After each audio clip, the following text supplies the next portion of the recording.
Hi అండి, అందరికీ నమస్తే. Welcome back to our channel Dishita talks. ఈరోజు మన వీడియోలో చాలా సింపుల్గా టేస్టీగా పన్నీర్ పులావు కుక్కర్లోనే చాలా త్వరగా ఎలా చేయాలో చూద్దామండి. ఇలా ఒకసారి ట్రై చేయండి. యాస్టీస్గా మనం రెస్టారెంట్లో తినే విధంగానే చాలా రుచిగా వస్తుంది. ఇప్పుడు ప్రాసెస్లోకి అయితే వెళ్ళిపోదాము.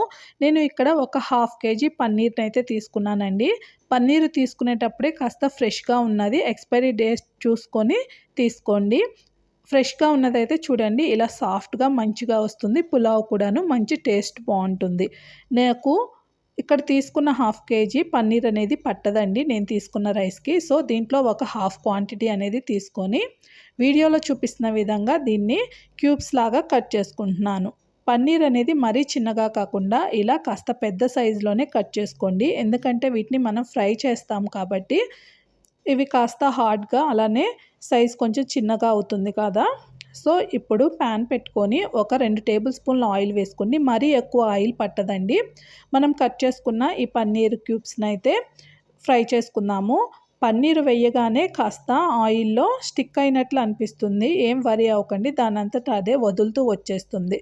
ఇది ఇలా మంచి కలర్లో వచ్చేంత వరకు ఫ్రై చేసుకోవాలండి. కొంతమందికి పన్నీర్ అనేది ఫ్రై చేసుకోవడం ఇష్టం ఉండదు. అలాంటి వాళ్ళు కూడాను డైరెక్ట్గా పన్నీర్ని పులావ్లో వేసుకోవచ్చండి. కొంతమందికి ఏమో దీని స్మెల్ పట్టదు, పచ్చివాసనలాగా అనిపిస్తుంది. అలాంటి వాళ్ళు ఇలా చక్కగా ఫ్రై చేసుకుంటే పులావ్ అనేది మనం రెస్టారెంట్లో తినే విధంగానే యాస్టీస్గా వస్తుంది. అన్నీ కూడాను ఇలా ఫ్రై చేసుకొని నేను ఒక ప్లేట్లోకి పెట్టేసుకున్నాను అండి. అలానే నేను రైస్ని ఇక్కడ వీడియోలో చూపిస్తున్న కప్పుతో 2 కప్పులు తీసుకొని నీట్గా 2-3 సార్లు క్లీన్ చేసుకొని వాటర్ పోసుకొని ఒక 1/2 అవర్ నానబెట్టేసుకున్నాను. నేను ఇది కుక్కర్లో చేస్తున్నానండి. కుక్కర్లో ఒక 2 టేబుల్ స్పూన్ల ఆయిల్, 2 టేబుల్ స్పూన్ల నెయ్యి వేసేసుకోండి, రుచి బాగుంటుంది.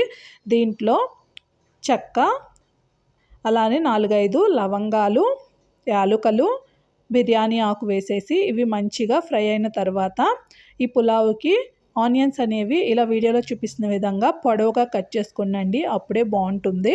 ఒక 2 మీడియం సైజ్ ఆనియన్స్ అయితే సరిపోతాయి. ఇవి కాస్త ఫ్రై అయిన తర్వాత 4-5 పచ్చిమిర్చి చీలికలు, కాస్త కరివేపాకు కూడాను వేసేసాను. అలానే 1 స్పూను జీలకర్ర వేసానండి. మీ దగ్గర షాజీరా ఉంటే వేసుకోండి. ఆనియన్స్ కాస్త ఫ్రై అయిన తర్వాత నేను వెజిటేబుల్స్ వేస్తున్నానండి. పన్నీరు పులావు అంటే ఓన్లీ పన్నీర్ వేస్తే బాగోదు కదా, కొన్ని వెజిటేబుల్స్ కూడాను వేసుకుంటే బాగుంటుంది. నా దగ్గర ఉన్న ఆలు అలానే క్యారెట్ని పొడవుగా కట్ చేసి వేసుకున్నాను. వీటితో పాటు మీ దగ్గర బీన్స్, బఠానీ, క్యాప్సికమ్ ఇలా ఏమున్నా సరే వేసుకోండి, ఇంకా రుచిగా వస్తుంది. అలానే అల్లం వెల్లుల్లి పేస్ట్ కూడాను 1 స్పూన్ వేసాను. ఇవన్నీ కాస్త ఫ్రై అయిన తర్వాత సోయా చంక్స్ అండి వాటర్లో ఒక 10 నిమిషాలు నానబెట్టుకొని వాటర్ని పిండుతూ ఈ పులావులో వేసుకుంటున్నాను. రుచి బాగుంటుంది. మీకు నచ్చకపోతే స్కిప్ చేసుకోవచ్చు. 2 గుప్పెళ్ళ పుదీనా కూడాను వేశాను. అలానే ఒక 1/2 కప్పు కొబ్బరి తురుము కూడాను వేశానండి. కొబ్బరి వేసిన తర్వాత మరీ ఫ్రై చేయకండి, 1 నిమిషం అయితే సరిపోతుంది. ఇలా కొబ్బరిని వేసుకోవడం వల్ల పులావు మంచి టేస్ట్ వస్తుందండి. అస్సలు స్కిప్ చేయకుండా వేసేయండి. అలానే నేను ఆల్రెడీ అరగంట ముందు నానబెట్టుకొని ఉంచుకున్న రైస్ అనేది వాటర్ మొత్తం తీసేసి ఓన్లీ రైస్ వరకే వేసానండి. రైస్ వేసిన తర్వాత ఒక 2-4 నిమిషాలు వీటిని లో ఫ్లేమ్లో రైస్ని ఫ్రై చేసుకోండి. ఇలా రైస్ ఫ్రై అవ్వడం వల్ల పులావ్ మంచి టేస్ట్ వస్తుంది. అలానే కొంచెం కొత్తిమీర కూడాను వేసేసుకొని ఫ్రై చేసుకుంటున్నాను. ఇది మొత్తము ఫ్రై అయిన తర్వాత నేను వేరొక స్టవ్ పైన ముందుగానే వాటర్ని మరిగించుకొని ఉంచుకున్నానండి. మనం ఆల్రెడీ వాటర్ని కాచుకొని ఉంచుకోవడం వల్ల ఏంటంటే పులావ్ అనేది టైం ఎక్కువ పట్టదు, చాలా త్వరగా ఈజీగా చేసేసుకోవచ్చు.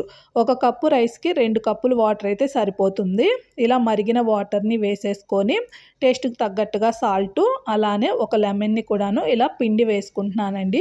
ఇలా మనకి ఉడుకు పట్టింది చూసారా, అప్పుడు మనం ఫ్రై చేసుకుని ఉంచుకున్న పన్నీర్ క్యూబ్స్ కూడాను వేసేసుకొని ఒకసారి కలిపి కుక్కర్ మూత పెట్టి లిడ్ పెట్టుకొని హై ఫ్లేమ్లో 3 విజిల్స్ వచ్చే వరకు పెట్టుకుంటే సరిపోతుందండి. టైం అస్సలు పట్టదు. చూడండి ప్రెషర్ మొత్తం పోయిన తర్వాత తీస్తే మనకి చక్కగా ఎమ్మీగా తక్కువ మసాలాలతో పన్నీర్ పులావ్ అనేది టేస్టీగా రెడీ అయిపోయింది. మనం చేసుకుంది నార్మల్ రైస్తో చేసుకున్నా కానీ చాలా పొడి పొడిగా వచ్చిందండి. ఇప్పుడు దీనిపైన కొన్ని పాలల్లో నేను రెడ్ ఫుడ్ కలర్ అనేది కలిపి వేసుకొని అలానే కొంచెం నెయ్యి కూడాను వేసుకున్నాను. టేస్ట్ ఫ్లేవర్ బాగుంటుంది. చూడండి పొడి పొడిగా చక్కగా వచ్చింది. మీరు నార్మల్ రైస్తో ఇష్టపడకపోతే బాస్మతి రైస్తో కూడాను సేమ్ ఇలానే చేసుకోవచ్చు. వాటర్ అనేది ఒక కప్పుకి 1.5 కప్పు తీసుకుంటే సరిపోతుంది. చూడండి ఎంత చక్కగా వచ్చిందో. దీనికి కాంబినేషన్లో నేను పెరుగు రైతా తీసుకున్నానండి.